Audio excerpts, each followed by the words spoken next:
todos, en este vídeo os presentaré un efecto de magia realizado con este mazo de cartas que tengo aquí en la mano.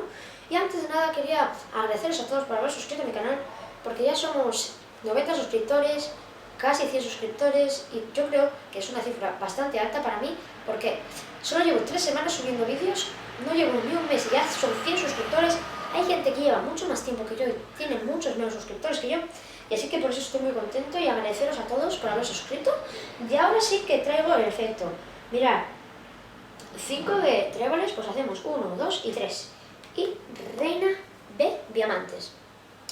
Esto ha sido el efecto, espero que os haya gustado. Si os ha gustado, darle like, suscribiros a mi canal si no lo estáis. Y